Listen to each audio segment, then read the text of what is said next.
It's been a little while since I've talked about Fluffals, and that is because I, like many others, was waiting for Fight for Patchwork to come out so that I could update the deck, and sadly that is not in the game, but luckily this version is actually a ton of fun, and I haven't had so much fun playing Yu-Gi-Oh! In a while. I just love playing Fluffals, you guys. It's like one of my favorite decks of all time. It plays Brilliant Fusion.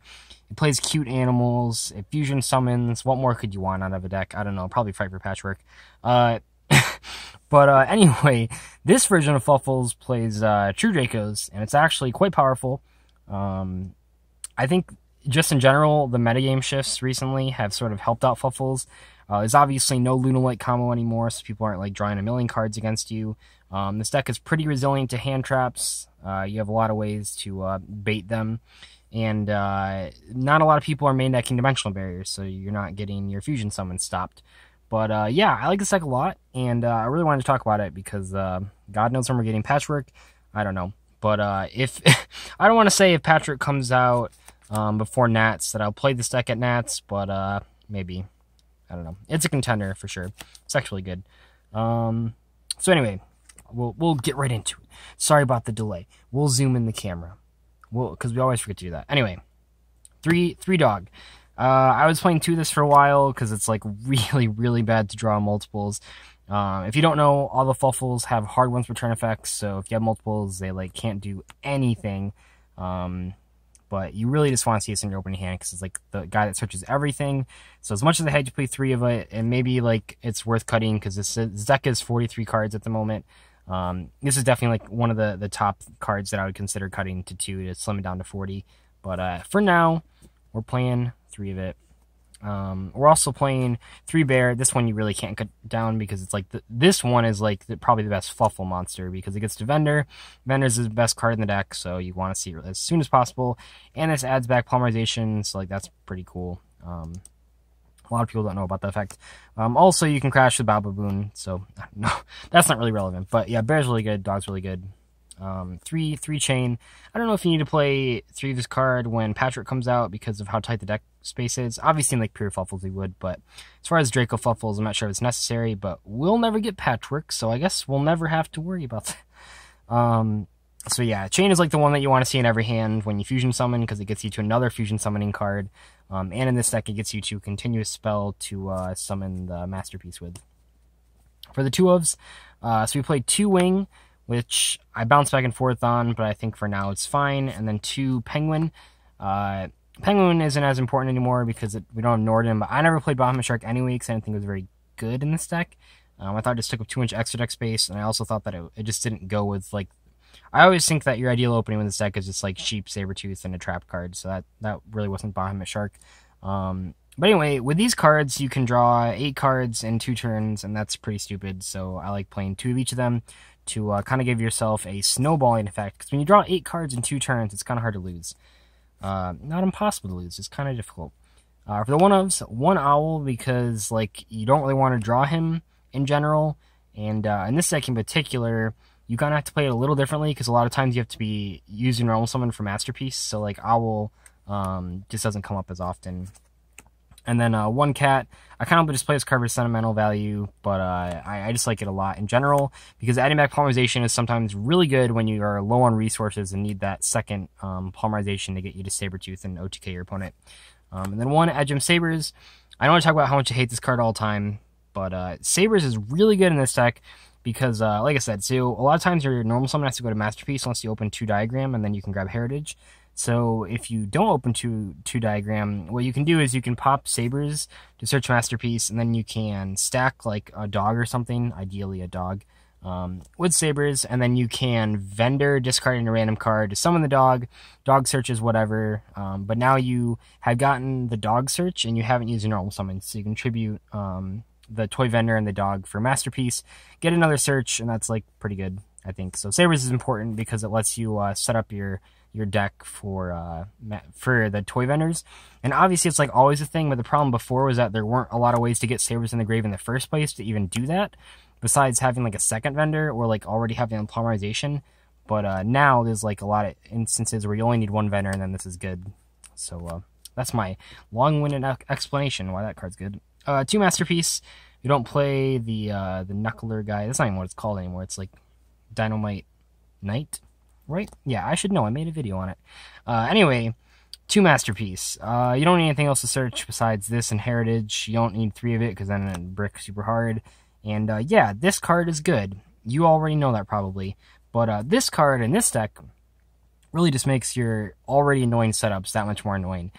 It's kind of hard for Zodiacs to get over a Saber and a Sheep, but when you also have a Masterpiece, that is just like the most annoying setup that you can possibly do, especially if you also have like Forbidden Chalice face down. So yeah, pretty much every game you're just aiming to get Sheep, Saber, and this on the field, and that's like really super hard for Zodiacs to get over. It's just way too much for them to deal with. Even just Sheep by itself is kind of annoying, but yeah, Masterpiece, it really secures things. 1 Garnet. This is like the best deck. Maybe this is the best deck in the game that can play Brilliant Fusion. The cool thing too is that you contribute Brilliant Fusion and Seraphinite at the same time to summon Masterpiece, and then get the spell and the monster protection. That's like kind of interesting. That you might not know because not a lot of decks play Brilliant Fusion. And obviously you can stack this with Edgem Sabers if you need to use Brilliant Fusion and you drew the Garnet. 1 Max C. I don't own Ash Blossoms because I'm too poor. No, I don't know. I don't own Ash Blossoms. I don't really plan on getting them until Nats. So like, for now, we're just playing the lone Max C. But it's pretty good. I'd probably play Ash Blossom if I could pick some up and find the space for them. Anyway, 3 Toy Vendor, best spell in the deck, possibly the best card in the deck. Does everything. It just gets you to anything. It's just, this card's so good. It's just beautiful. Good thing they printed in super rare. It looks gorgeous. It's the best. I'll move on. 3 Polymerization. Fusion Substitute sucks in this deck. There, I said it. Fusion Sub is neat because it shuffles itself back and gives you a draw. That's kind of cool. What it isn't sorry, it doesn't shuffle itself back. It shuffles the fusion monster back. That's cool. What's not cool is that you need the monsters on board to fusion summon using it. And I don't know what games you're playing, but not a lot of times are there moments where I have monsters on board that aren't going to get popped by Trident when I activate Fusion Substitute, and then it fizzles. So we're playing the OG Polymerization. That's all we're doing. No Fusion Substitutes. No substitutes in this deck profile. 3 Brilliant Fusion. This is the best deck that can play it, probably, like I already said. Because it's just like, especially when you're playing Masterpiece, this card is just ridiculous. So we're playing 3. 3 Diagram. It's expensive. It gets you to Masterpiece. And yeah, it pops Sabers to do those combos. It pops Vendor. That's kind of stupid. Pops Chain, I guess, if you really need it to. Does everything. Pretty cool. 2 Terraforming. This deck's already over 40 cards. I know I keep saying that. So yeah, didn't want to play 3 Terraforming. But I think it's fine. I mean, there's so much draw power in this deck that it doesn't really matter that you're only playing 5 field spells. 1 Fusion and 1 Factory. These are like the cards you search with. Chain. I like tributing Factory for the Masterpiece more than I like tributing Vendor. Because a lot of times you want to leave the Vendor in the field to do a second wing combo on the next turn. But Factory usually gets popped anyway by like Trident or something. So I just like tributing it away. That's just like a little thing to maybe pay attention to. 2 Foolish Burial Goods. I always like bounce back and forth on this card because like it's good to open because it gets you to any Fluffal or Edgem Sabers, but it's bad because you'll never resolve 2 in a game, and it takes a Vendor out of the deck, and that's like super annoying sometimes. And yeah, it's another hard once per turn card, and there's so many of those in this deck that I just, anytime I see 2 of this card, it just makes me angry. But 2 of that anyway. 2 Chalice. I think this card's really powerful, but in this deck in particular, it's good because one of the easiest ways for, well, it's not even that easy, but one of the most consistent ways for Zodiacs to out your Sheep is either by making double Trident over the course of 2 turns, or by making a guy that has Thoroughblade and 2 Whiptails underneath it, so you can just run over the Sheep. And then you can just Chalice both those scenarios, and it's pretty good, so yeah. 1 Instant Fusion. No Norden, but I use this mostly just for bringing out Sheep anyway, so it doesn't really matter. But definitely good as a 1-of. 1 Heritage. I don't play the trap card. I don't know. I don't want to play trap cards. The trap card's like good, but like it's also kind of bricky, and this deck already can brick with all the once per turn effects. So the Heritage just seems fine for now. But maybe I'm wrong. Maybe the trap card's worth playing. The one trap I am playing is Solemn Warning, because this card's ridiculous right now. It just stops like everything. All the decks right now are a lot more fragile than they were like before June 12th. So Solemn Warning can just secure a lot of wins that maybe you shouldn't win without it. Extra deck. 3, Sabertooth. This is the best card in the extra deck, maybe. Yeah, I mean, this is like the card that makes sure that you have like plays to do when they blow up your field. So gotta play 3 of that. 2 Kraken. I didn't buy that garbage set, so I don't have Daredevil. I don't think I'd play Fight for Reborn because I think it's really bricky. Maybe I'm wrong or something, but I probably would play Daredevil instead of 1 Kraken because I don't think that the second Kraken comes up enough to where I don't want to play Daredevil over it. Yeah, Daredevil has like a lot of attack points, so it's kind of cool sometimes. That's it for the multiples. 1 Sheep. It's obviously like one of the better ones because of how good it is against Zoo, but you never really need to make more than 1, especially with Instant Fusion not being as versatile. 1 Tiger, it pops stuff, and yeah, so I get asked in like every Fluffal video, like, do Tiger and Cat, can you dodge strike? The answer should be yes, because they both have the same activation requirement. They both have the same activation requirement, so you can order the chain links however you want to. I know some head judges are ruling differently, but no, like you definitely should be able to order your chain links with Cat as chain link 2, Tiger chain link 1, and blow up a whole bunch of stuff. So just ask your head judge before the event.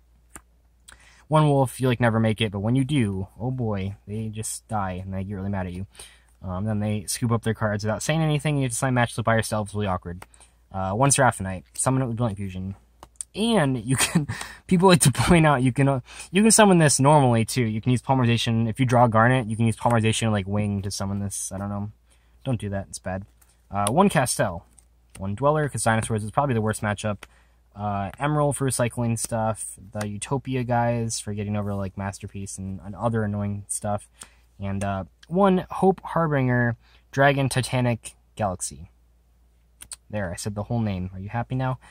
I don't like this card just in general, but I don't really have a 15th card to play. Maybe like Tornado Dragon is better. The only time that you ever want to make this is if you can make Sabertooth, but you can't make Sheep, because then you just have like a Kraken, and then I guess this is better than just ending with Sabertooth Kraken. But it's not better than ending with Sabertooth Sheep. So there's that. Now you know everything that you need to know about Fluffals. But yeah, that's the deck. I do think it's pretty good. I have a tournament on the 24th for a Nintendo Switch, and I'm debating playing this for fun, but I probably should just test for nationals at that event, not screw around with Fluffals. But man, if this deck had Patchwork, I actually think it'd be pretty viable, because right now, even with this, it's pretty darn good. But hopefully you guys enjoyed the video. I'll see you later.